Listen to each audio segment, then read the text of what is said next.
My best friend supported my abortion and even went with me to the clinic, but the next morning my pill was gone, and when I confronted her, she completely lost it and posted my business online while calling me a baby killer. My 21F best friend Sarah, 20F, and I have been friends since she was a freshman and I was a sophomore at our college, about 2 years since I met her. We were assigned to be roommates and got along great and decided to room together for the next year, my junior year. We never had any problems before this and were inseparable. We are even in the same sorority and have the same major, nursing. A few weeks ago, I found out I was pregnant by my boyfriend Harold, 22M. We've been dating almost 2 years and he's a wonderful man. We both discussed what to do and decided that abortion was the best choice for both of us. I decided to have a medical abortion, and since Harold couldn't drive me to the clinic because he had a final, Sarah agreed to go with me. Sarah was originally very supportive and held my hand as I took the first pill in the office. She was in the room when the doctor explained that I should take the second pill after 24 hours and that I would have to do it at home. Harold came over after his final and kept me company and spent the night. After a night of cramping and bleeding, I woke up yesterday morning to find that the second pill was missing from its pack. I put the pill on my nightstand so that I wouldn't lose it. The pack was still there, but the pill was missing. Sarah is the only one with access to my room. We have separate rooms but share everything else. I asked Harold if he had messed with the pill, and he said no. Why would he, if he doesn't want this child any more than I do? So that left Sarah as a suspect, so I waited until she woke up to ask her about it. That's when she flipped the heck out. She started screaming at me how I was a baby unaliver and that she hopes I bleed out from the abortion. Then she told me that she had a dream that my child would grow up to cure Ebola. I could not make this up, and that she threw away my pill to protect my child, as well as the extra birth control packs I had gotten from the school nurse to last over the summer. She took photos and uploaded them to Facebook with the caption, "OP is a baby-killing WHRE who can't keep her legs shut." Luckily, all of her friends and our sorority sisters instantly defended me and told her how crazy she was. Reddit, I'm stuck in the same room as her for all of our summer classes, which will last until July. We are in the same sorority, we'll have to see each other twice a week until I graduate. Is there anything I can do legally? Is what she posted online illegal? She is a nursing major in clinicals? I'm so freaking confused. Edit, I've already gotten another pill. Second edit, sorority just texted me. The last meeting of the year will be concerning Sarah's violation of the sorority code of conduct. Apparently this is not the first time this has happened. Majority vote decides on whether she's kicked out or not. Update, 2 days later, I will try to make this as clear as possible, even though I'm typing it during a work break. Immediately after I posted on Reddit, a lot of you had the same advice to report her to the nursing board, residence life, the nursing department at our college, to the police, to the sorority, and to her parents. I decided to report her to all of the above while hiding at the sorority house.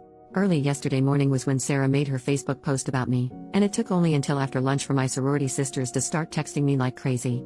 This was not the first time that Sarah had shamed another sorority sister for having an abortion, and that particular woman, we will call her Emily, was one of the highest ranking members.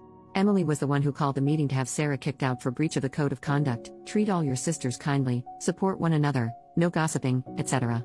Meanwhile, Residence Life was busy trying to contact Sarah's parents after I showed them her Facebook rants. After the sorority contacted Sarah, she flipped out yet again on Facebook and started to rant about how she wanted to die. The RA on duty, also one of my good friends, had decided to go speak to her to see if they could help. At this point, it was clear to everyone that Sarah was not right in the head, because she was screaming at her through the door crack. Sarah refused to answer the door, so the RA decided to escalate it higher and no one saw Sarah until the sorority meeting. At the meeting, everything seemed to be okay.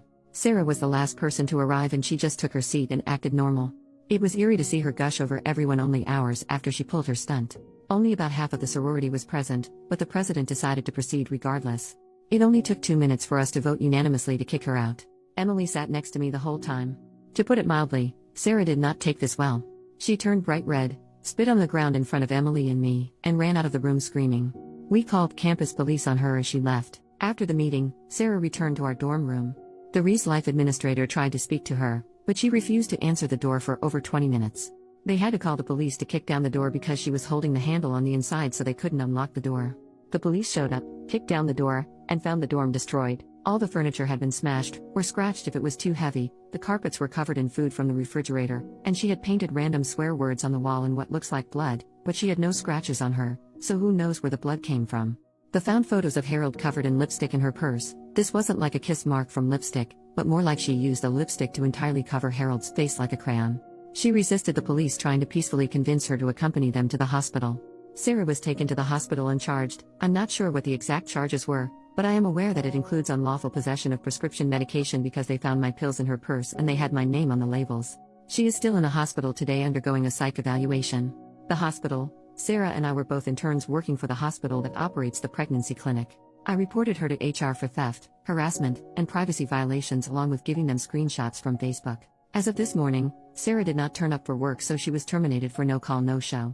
HR had me in their office for an hour this morning asking if I would like to press for a HIPAA investigation. It turns out that some of her Facebook rants had information that could only be obtained through patient records. I have no idea what information it was since it was the HR lady who found it. I said yes, because there's no way it would hurt for Sarah to be investigated. HR also notified the nursing board and the nursing department at my college independently of my reports. So I think that's pretty much everything. Sarah has been arrested and charged, kicked from the sorority, fired from her job, kicked out of the dorms, and numerous reports were made to the proper authorities. I still care for Sarah with all of my heart, because I realize that she is severely mentally ill. I will always blame her for what she did to me, but I know that it wasn't the best friend that I knew for all those years. It was a different person who did that to me. I am feeling physically fine after all of this. Harold and I are talking about getting an apartment off campus together. If that doesn't work out, I will stay in the sorority house.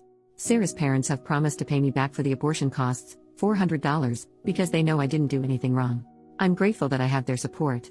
Edit. A lot of you think that I was too extreme, but there was nothing I could have done to make her get help. I miss my best friend more than any of you critics could ever realize.